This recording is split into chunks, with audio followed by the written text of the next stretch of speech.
the Thought Brothers. You see, we got all the brothers here. And CJ, who you got over there, man? We got a kitten.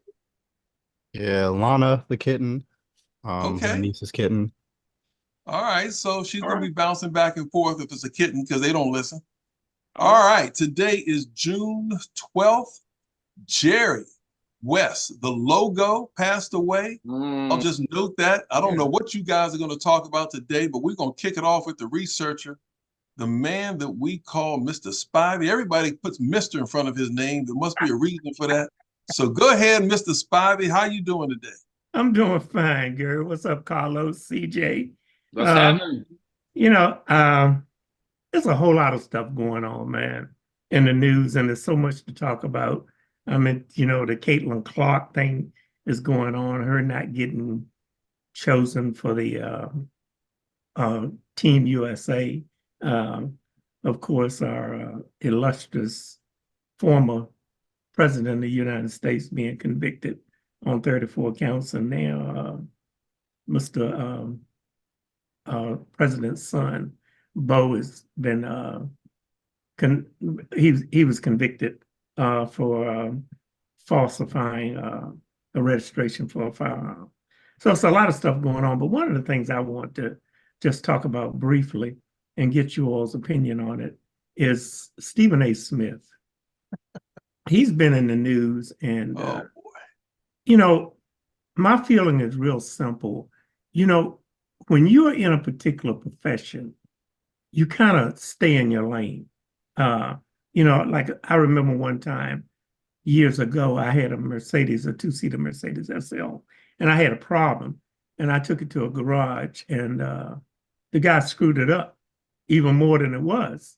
And when I did finally take it over to my Mercedes mechanic, he said something to me. He said, if you got appendicitis, you don't go to the dentist. So he was basically saying to me, you got a Mercedes, you come to a Mercedes dealer. I said that to say this. Stephen A., from what I've been able to see recently, and this has been in 2024, he does not know how to stay in his lane. Stephen A. is a guy who was a sports writer for a newspaper, magazine, or whatever. And I think it was after the game when San Francisco won the game, and I think Shannon went off, and Stephen A. started screaming, and he went on to ESPN because the guy from Undisputed, Bayless, brought him on the show, and from there he's ascended to an ESPN and has his own show. But the thing of it that bothers me is he does not stay in his lane. His lane is basketball. His lane is not football. His lane is not boxing. It's not baseball. It's not tennis. And the problem that I'm having with him quite a bit lately is he tries to be an authority on everything. He recently, I don't know if you've been reading it, but he came out and he said that Will Smith needed to apologize to the Black community for slapping Chris Rock back in 2022. He got a lot of blowback from it. And so he comes on and he makes an apology. And every time he makes an apology, it's always, my words were misconstrued.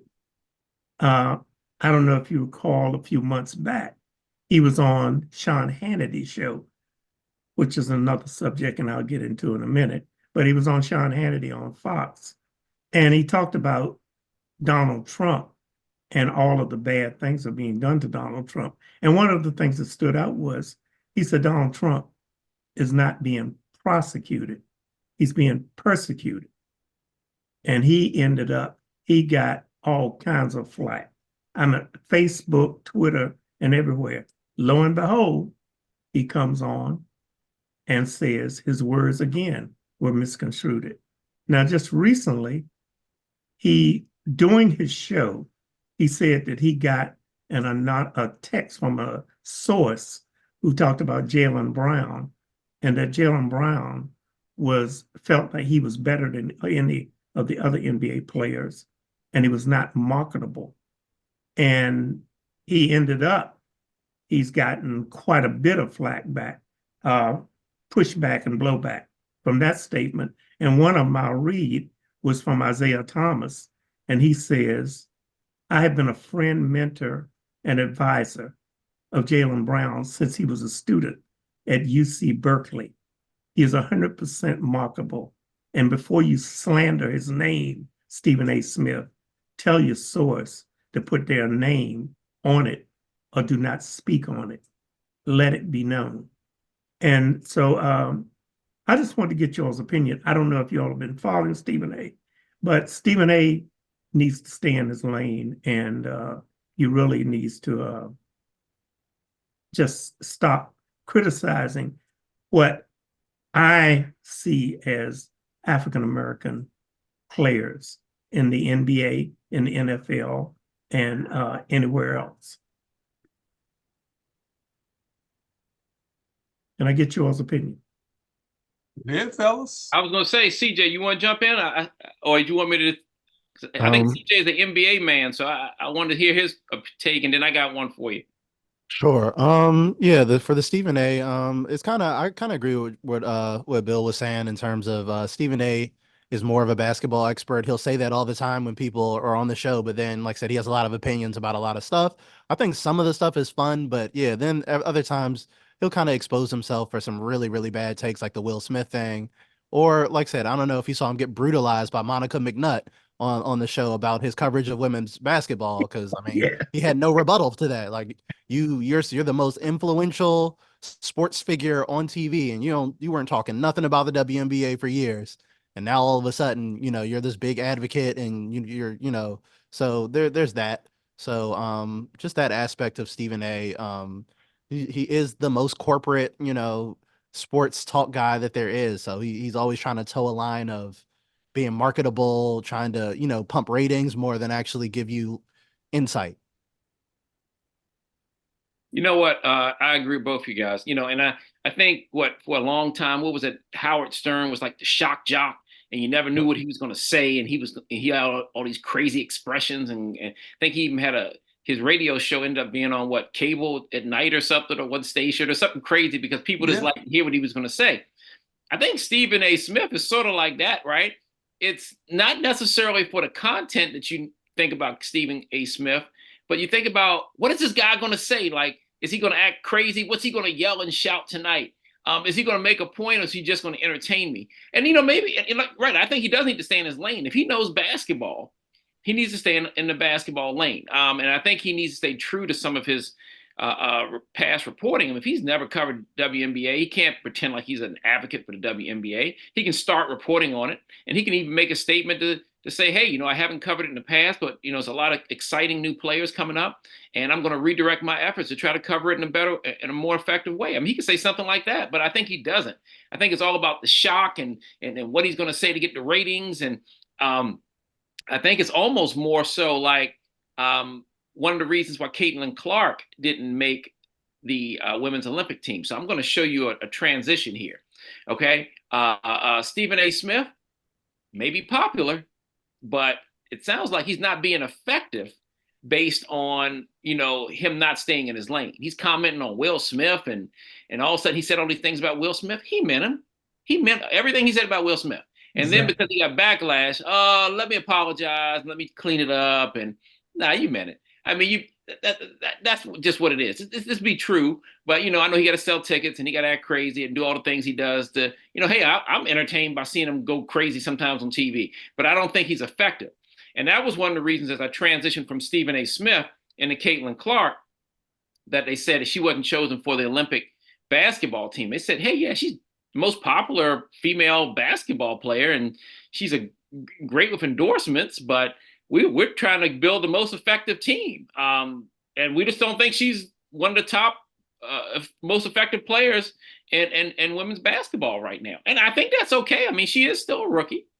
She just had a couple 30-point games. I mean, she's developing. She's coming along fast. But they're trying to put a team on the court that can win. And right now, she's the odd person, with the outside looking in. They also said even if they had made an exception just to add her, they didn't want to be scrutinized and have all their attention diverted to the celebrity and to all the crazy stuff that goes with bringing a person on like that. And plus, if she's not worthy of playing, they didn't want to deal with all the backlash from her not playing, being on the bench and not playing. So they said, you know what, we're just going to go with the players that check the most boxes for the needs we need for our Olympic basketball team.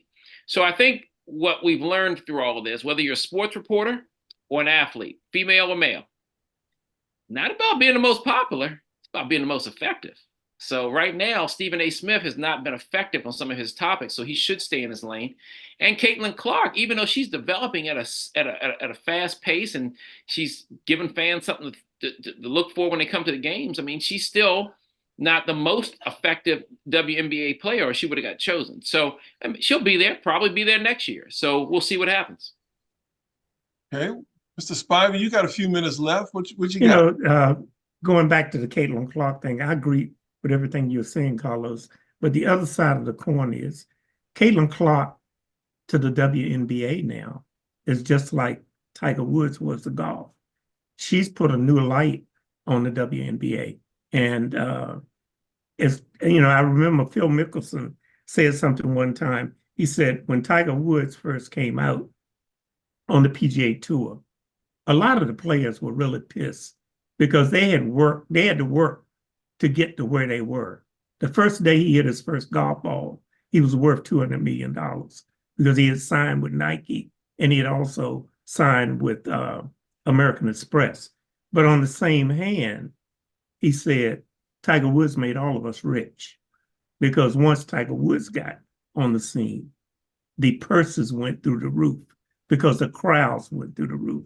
That's the same thing going on right now with Caitlin Clark. I know there's a big feud going on with her and Angel Reese. Angel Reese is saying that she's getting too much publicity and she's not all that good. But I think it was, and CJ probably would correct me on this, I think the Sky played the Mystics on Friday night of last week. I think they had 7,000 people there. Saturday night, the following night, Indiana Fever played the Mystics. There was 17,000 people there. So Caitlin Clark is good for the WNBA. And I think if she was on the Olympic, they'll get a lot more viewers than they're going to get now. All right, cool, man. Well, I'll tell you what, we got some serious sports reporter and an athlete starting out, but you know, unfortunately, there's a whole world outside of sports, and it's in the courtroom. Lately, it's in the courtroom.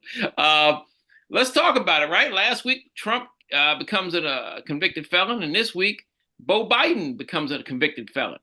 What was it? Beau up there basically he had 3 counts. He didn't have 34 like Trump, but he had 3 counts. And hey, he got convicted. Said he lied about being under the influence or being a drug user or a drug addict when he filled out the paperwork to purchase the firearm. So he lied. Bottom line is, I'm glad to see people getting convicted so it can show that people aren't above the law.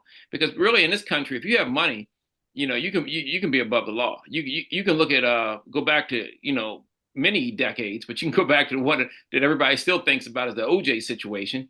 Was that about white or black? Was that about being poor or rich? Well, I know the average guy in the neighborhood can't afford to have the 4 highest paid attorneys in the country at his you know, to represent him. So whether he did it or didn't do it, money got OJ off. You can say what you want about that. Every dollar that was spent kept him out of jail until he went to go get his sports memorabilia. Yeah. But with that being said, you know, Trump getting convicted, hey, he got convicted. You know, I know it's unfair when he gets convicted, but you know, obviously, I mean, the jury's a jury. I mean, they convicted him. I don't. If you make this argument for Trump, then just make it for everybody else who's convicted felon as well. I mean, you know, everybody's saying it's politically motivated because he's running for president. I mean, if he did it, he did it. I mean, I think the key is you can't be above the law. Again, Beau Biden, he did it. He did it. He's convicted felon. Now, again, we've yet to see the sentencing for either man, so we'll see what happens. We both suspect, I think all of us suspect that they're both going to get minimal sentences. You know, I said last week, I didn't even think Trump was going to get convicted. I was like, the jury is going to be, too scared to convict him, and he's going to, he's going to walk. But they convicted him, so I guess hats off to them. But I don't think either one of them is going to do any jail time. I think you're looking at some serious probation or house arrest, and I think that's the extent of it. Now, I think what comes into question is based on those minimal sentences. Can someone still be president if they're under house arrest? Can someone still be president if I guess they can still be president if they're on probation, but then that brings up another situation. If we have a convicted felon who becomes president, do we change the laws for the other convicted felons? Because convicted felon can't get a job at Dollar Tree or McDonald's, fast food retail store. So, but you can be president of the United States. You guys know what I'm talking about. Yeah. Literally, I've had friends. I worked in retail for many years, and I had friends who worked in retail, and there were times they were running drug tests, they were running background tests, checks. I don't know of too many jobs that pay a decent salary nowadays that don't run a background check. And if you're a convicted felon, you just simply can't get the job. So, if you can be president of the United States, do we look at changing the laws so convicted felons can hold other positions? If you can hold the most important position in the country and possibly the world as a convicted felon, do we change it for everybody now to give everybody a shot to work at a fast food restaurant, to work in retail, to work for the U.S. Does that make the person worthy to do paperwork at one of the federal government agencies? You guys weigh in on this one, because I don't know where this goes. What do you think?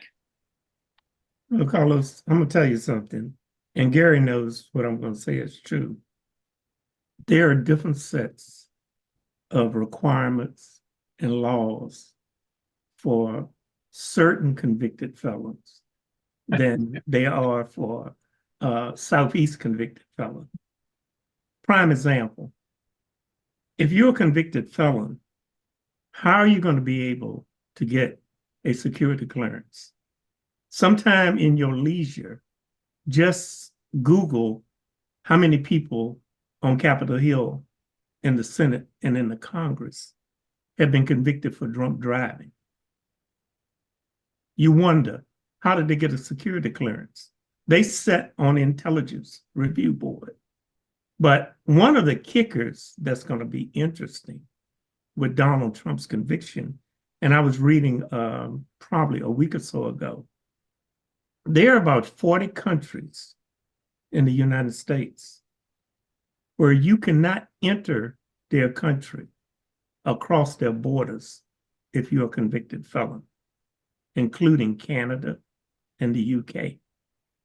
I mean, there are several other countries like South Africa and Ethiopia and places like that, which he wouldn't want to go anyway because he calls them shithole countries. But there's a lot of countries, Greece and some of the others. So I'm wondering how they're going to be able to handle that. And last but not least, you brought up a key point. If he's a convicted felon and he can hold the highest office in the United States, how is he going to be able to get intelligence briefings? Because the president gets one every morning. Gary Johnson sitting up there can tell you because he used to do it at the White House. Yeah. So there's a lot of ifs going on. But the most important thing to me, and I have to just sit back and just giggle, is if you're a convicted felon, you can't vote, but you can run for president of the United States.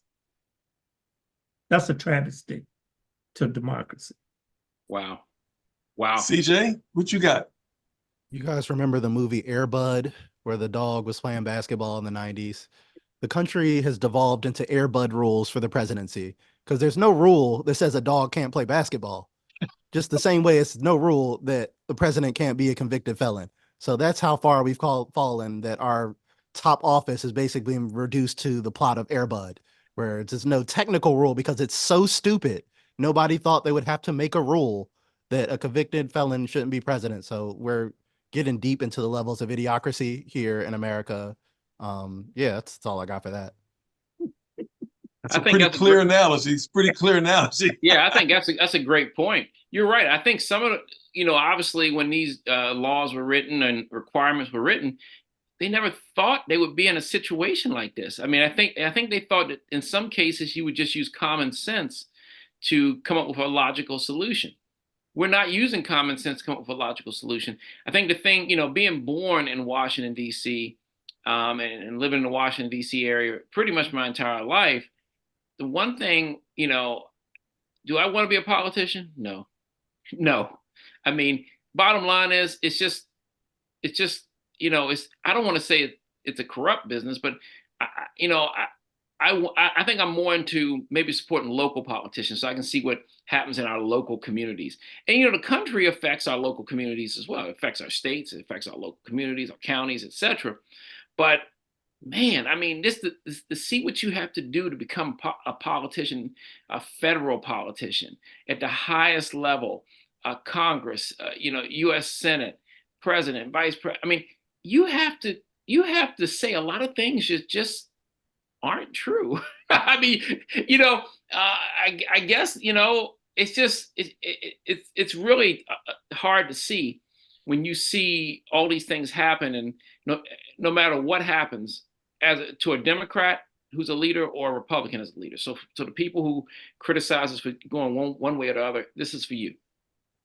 Regardless of your party affiliation or who you support, both sides, man, I mean, they just argue some crazy points.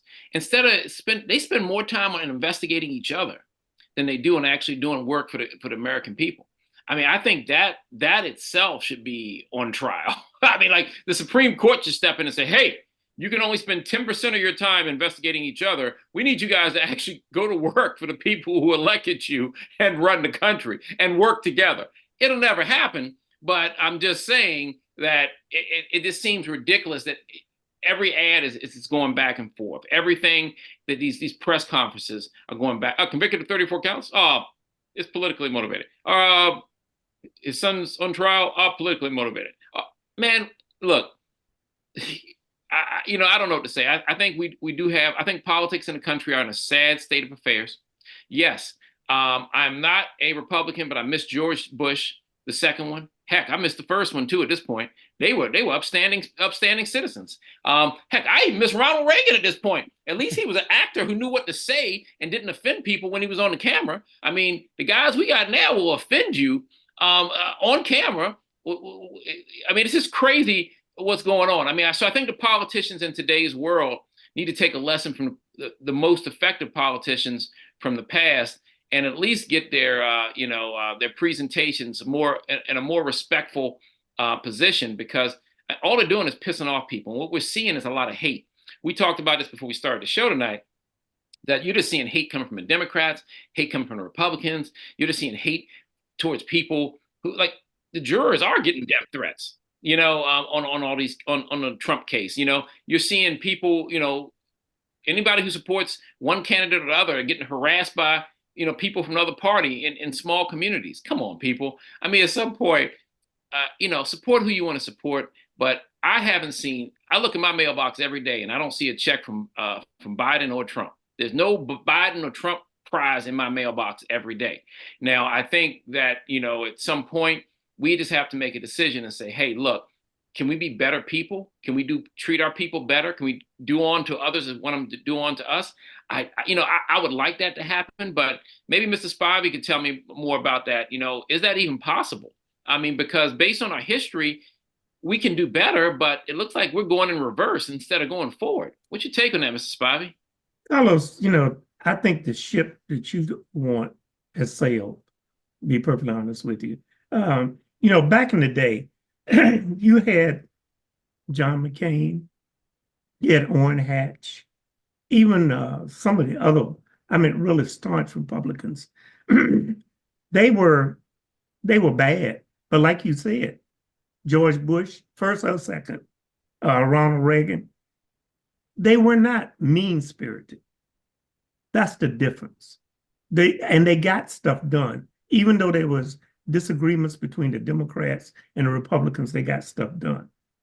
These people you got in the Congress today, like Marjorie Taylor Greene, she does not want anything to be done. You got, it's just so many of them that I could call. Ted Cruz. You got all of those kind of people. They get nothing done. And you talked about you wouldn't want to be a politician. You couldn't be a politician. because the immorality test you would fail because you got morals. And I mean, these people have no morals. They don't care for anybody, and they're just out to destroy whatever is happening. And you were talking about investigating. It was something interesting I heard the other day on the news, and I found it to be very strange. On CNN, one of the people that were on there, they had a panel, and the person said, if Joe Biden had not run for president again in 2024, his son would have never been on trial. And it went on to say there haven't been a dozen people tried and convicted for falsifying a gun application in the United States in about the last 10 years. Something to think about. Something to think about. Wow. Wow. Come on, CJ, what you got? Well, like I said, there's a lot to unpack there, but one of the main reasons we can't have nice things is because of the vicious lobbying that's going on in our government from these special interest groups, particularly right now, AIPAC. AIPAC, the Israeli lobby, is spending a unprecedented amount of money to defeat anyone with a pro-Palestinian record, mostly Democrats. So we have Hillary Clinton just endorsed a Trump-funded Democrat to replace a progressive Democrat, Jamal Bowman, in New York, because he's being outspent by AIPAC by like 20-1 or something like that. AIPAC is just flooding these races with money to influence policy for a foreign government. I don't know how that's not foreign election interference, that they can brag about buying the entire Republican Party and like 90% of the Democrats, to the point where we have Benjamin Netanyahu coming to speak to Congress. Benjamin Netanyahu, the leader of the rogue state of Israel, who has a arrest warrant from the International Criminal Court for genocide and extermination, he's coming to speak to Congress. Basically, the modern day Hitler has been invited to the halls of Congress in the middle of his genocide, which some of the Democrats say they're going to boycott and things like that, and there's going to be unprecedented protests. But just shows you how depraved our government has gotten in terms of why we might end up with Donald Trump, who actually has a worse policy on Israel than Joe Biden. So we're not going anywhere positive. But the fact that Biden has basically nuked his presidential campaign on behalf of Israel, who openly wants Donald Trump to be president because he will give them more money and more benefits, is pretty ridiculous that they wouldn't take a moral stance. And it's not even a moral stance. It would be a strategic stance to align yourself with most of your voter base. As I don't know if you saw the raid, there is a ceasefire deal on the table. And now the American officials are gaslighting even the American press, who's pushing back on it, saying that it's Hamas who's not accepting the deal. Hamas has accepted the deal. They say, we'll take it. As long as you stop bombing us, you can have all your hostages back in one piece and we can end this. That's how the last hostage exchange happened. Israel has rejected it. And now the United States is saying, well, Israel, their official position is they accept it. But Benjamin Netanyahu is going on TV every day saying, I don't accept it. So again, they're making the U.S. look like fools, saying, oh, Israel, they accepted the peace deal, when Israel will immediately say, hell no, we don't. We want to keep bombing Rafah. We're going to keep killing Palestinians. So their raid, where they rescued 4 hostages, and they killed some of their hostages in that raid too. They killed over 200 Palestinians to get 4 Israeli hostages. Yep. And the media spun that like it was a great victory. Like, look at that. Yeah, we got 4 hostages. You could have gotten all the hostages back with no bloodshed if you had just done the ceasefire deal that's on the table that Hamas has already agreed to. But they would rather keep the bloodshed, keep the extermination going, to the point where it's so obvious that Palestinian lives don't matter to our government at all. So we're 200 dead Palestinian innocents, kids, women, children, bombing refugee camps is not enough to turn the faucet of American money off. And yeah, we're just in a place where the gaslighting is going to really corrupt the government even further than it already is. If you thought the faith in the government is low now, we still have no healthcare system. People are suffering in an unprecedented way economically, and all the government seems to do is be able to fund genocide. Like brutal images. I'm watching kids blown up on my timeline, refugee camps annihilated to get hostages that you could have gotten peacefully. So Joe Biden is really killing himself here on this issue. It's a lot of things he can do. I mean, he can't do anything about the age. So the clip that came out the other day where they're at the Kirk Franklin thing was pretty bad. It made it look like he didn't know where he was at. He like a 400 milligram edible hit him right where he was at the show, and he looked like he didn't know what was going on. So again, those optics aren't good. Where the guy you claim that is going to be an effective president for the next 4 years looks like he don't even know where he's at, and what he don't know what's happening. That's again, the gaslighting is getting pretty bad, to the point where there's going to be a lot of angry sentiment coming from the American people that they already have. I don't think there's going to be. I see there's for my generation, there's not a lot of nostalgia for the old George W. Bushes and things like that. I mean, he was kind of like a war criminal, him and Dick Cheney. Although I see the argument in terms of decorum. Like, the Bushes, they had better decorum, but they're still monsters in terms of the policies that they enact, even if they can put a polite face on it. So I'm not really clamoring for the days of, the old school Republican, because they weren't much better, as you said. They might have had a veneer of more civility, but they're still legislating. I just saw Tim Scott advocate for higher overdraft fees for American people. Said that the American people want higher overdraft fees for some reason. So that's where we are in a nutshell. The country is just really, really collapsing economically, foreign policy, and just the veneer that our government is competent, and the people in charge are making decisions based on anything other than money of special interest groups. So here's one for you. Okay. So we're basically, what I'm hearing is Trump's going to win. Basically what we're saying is literally in a nutshell, Trump's going to win. Not because he's necessarily the best candidate, but people are starting to vote against Biden, and had a relative on my wife's side of the family who was in the military, and, him being from New York City, he said he spoke to some guys who were in the military, some white guys from, Kansas and Colorado and stuff like that. And they were Trump supporters. He said, "Hey, man, look, we just went through basic training together. I feel like we're good friends." He talked to me, man. I said, why'd you vote for Trump? He said, "Well, we weren't necessarily, our families didn't necessarily vote for Trump. We were voting against Hillary Clinton." And he said he got that answer a lot. And I'm like, dang. So, not necessarily saying that, but, that he was a better candidate, but they voted against. So now I think people are going to start voting against Biden. Now, here's the biggest problem. We do have wars in this country that need to be fought. I think there's a war going on in Chicago right now. I mean, there's certain parts of New York City. Like I said, certain parts of Chicago, if you ain't from there, don't go there. If certain parts of New York City, if you ain't from there, don't go there. There are parts in Los Angeles. As beautiful as Los Angeles is, it's a pretty big town. I think you shouldn't go to East LA if you're not from East LA. Think you're in a Training Day movie or something. So you don't want to do that. And then we haven't even talked about Southeast DC. They've cleaned it up. Yeah, it looks great where the Nationals play baseball at, but there's still a few pockets where don't let your car break down if you ain't from there. So I think there's plenty of wars that are being fought right here. And I think you're right, CJ. I think Biden is sort of pushing himself out, with this support, for this war. So, and oh man, I don't know. I don't know, guys. I don't have the answers, but all I know, all I can do is we have to make smart decisions with everything we do, and especially work the heck out of our local politicians, maybe to help our communities, because from a federal standpoint, I mean, it's more like, and then, Biden or Trump, and then it's more like who's going to be their vice presidents, because is Kamala coming back? Who's Trump going to pick? Because they're both up in age. It's the world's toughest job. A 50-year-old man could have a heart attack doing that job. I mean, we're going to have two guys that are pretty much one above 80 and one close to 80 trying to do this, the world's toughest job every day. Man, I know plenty of people who want to retire at 60. These guys trying to push 80 plus and doing the world's toughest job. Good luck. I mean, I don't know what to say.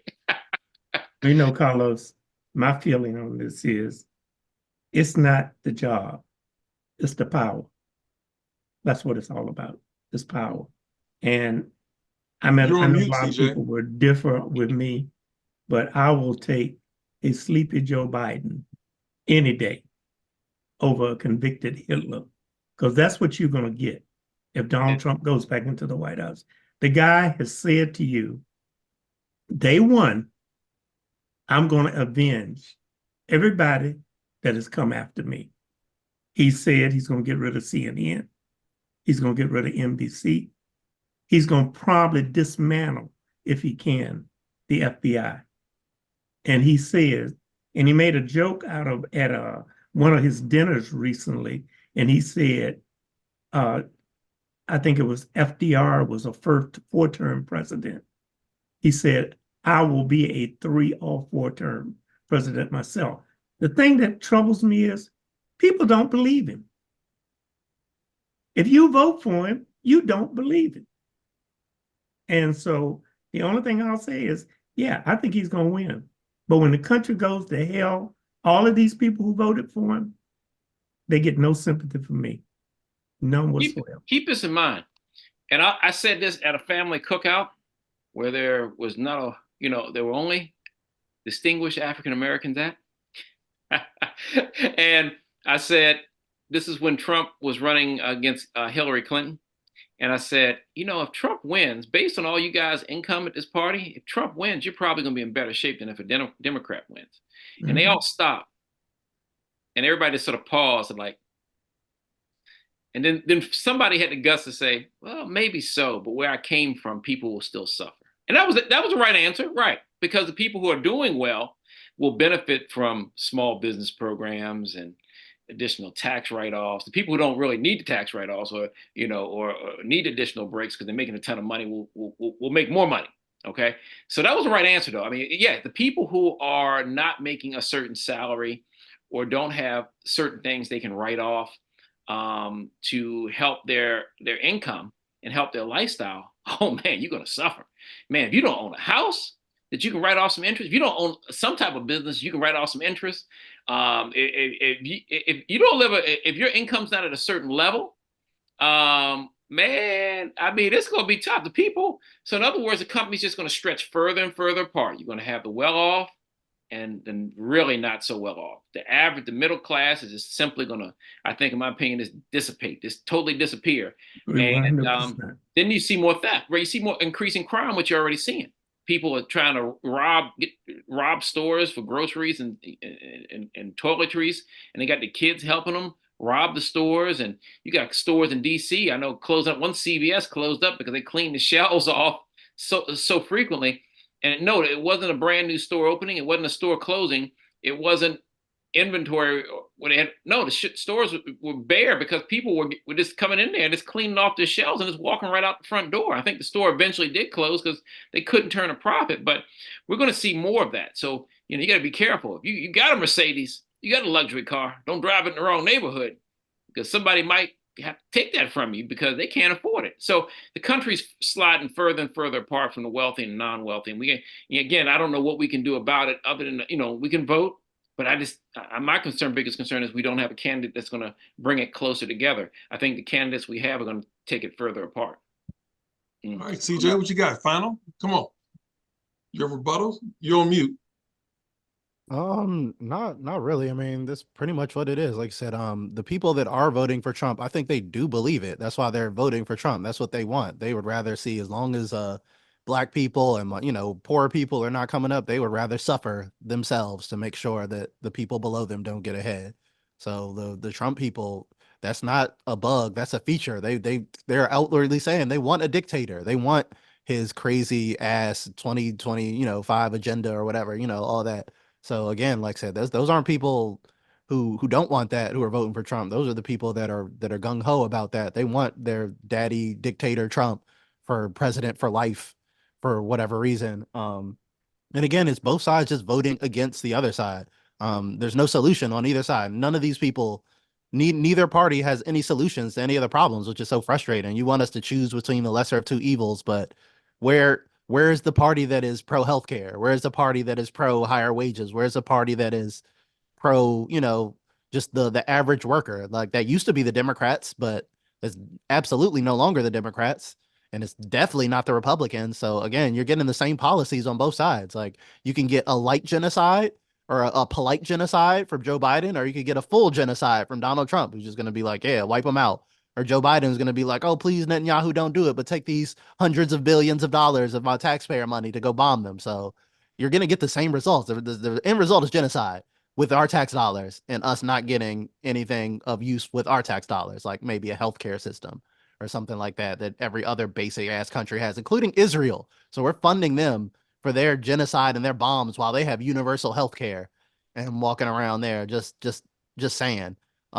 So our priorities are all screwed up. Like nobody is in it they're just there to cling to power, as you were saying before. These guys don't want to be president to solve any problems or to do anything to help anybody. They're there because they get that insider trading. They get that power. They get that you can't have any more power than being a high figure in the government or the president, the most powerful person. It's an addiction to the power and just having that clinging to that until they die, literally. We've seen that with there are people like Dianne Feinstein. They were wheeling her around to committee meetings and she wasn't even functional, couldn't even walk around at like 95 years old or whatever, and they're still wheeling her around pretending like she's making decisions and things like that.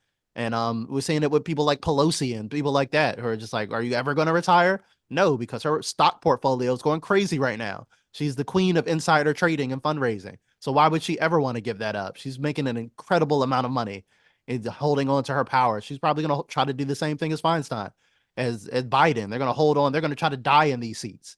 That's the reality of it. Wow. Donald Trump plans to die in it.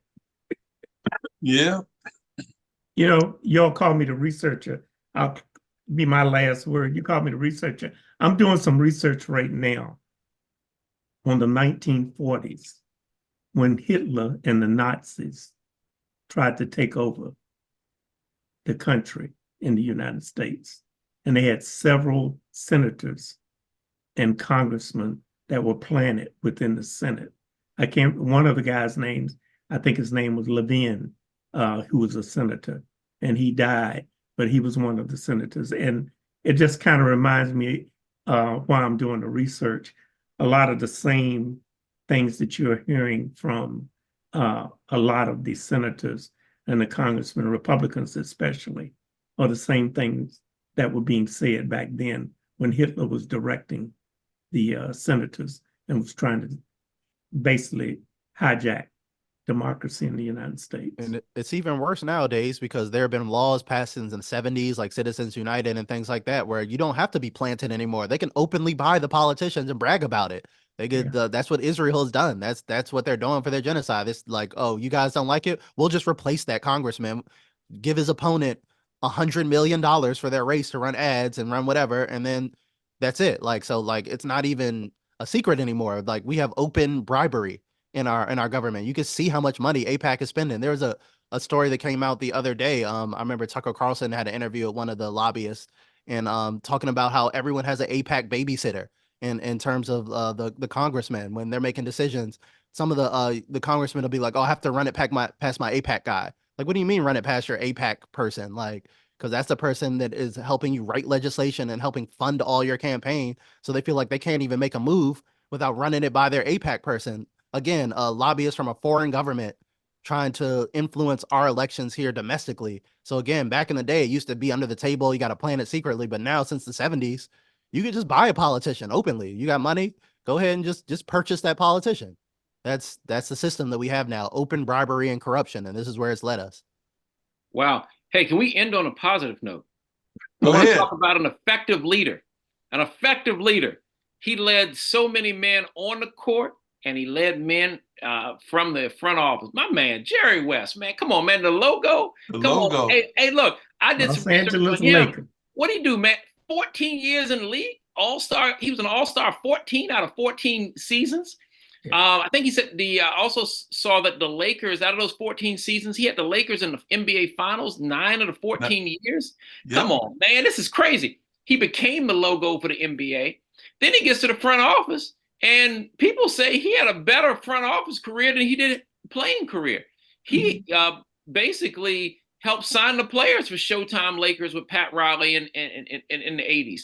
I think he literally was in the organization. He didn't pull the trigger on Magic Johnson. He was actually against Magic Johnson from what I heard in some of these recent movies.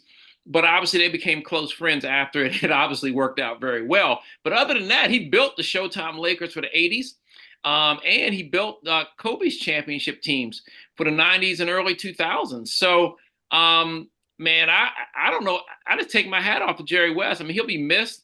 You know, at 86, I think anybody before the age of 90 or 100 nowadays, you think like, man, why did he die? But I guess it was natural causes. You never know. But he'll definitely be missed. And I think he definitely left us way too soon. But much respect for Jerry West, man. I think if you run any type of organization, whether it be sports or whether it be corporate America, I mean, look at what Jerry West did. He not only, him being a player means that he was an employee. He understood how the organization worked from the inside out. And then he became an executive. And then he obviously did a lot of things the right way. So I think he may be a great model to use for sports organizations and franchises, and also big corporate America. And maybe that's a lesson to all of us, that if you get great employees with your company, give them opportunity to work their way up, because you never know. You, instead of going out and paying somebody a boatload of money who's never worked for the company to come in and give everybody directions one day, maybe you have the next a leader who can be just as effective already working for you. And that's my take. All right. You know what? If you all watching have any thoughts or comments, you can go to the thoughtbrothers.com website, drop us a line, go to our Facebook page. If you really got something to say, who knows? We might even invite you on the show to go up against the brothers. Just saying. I'm Gary Johnson. That is it for us today. Until next time, we are out of here. Thank Right. you, Good everyone. night.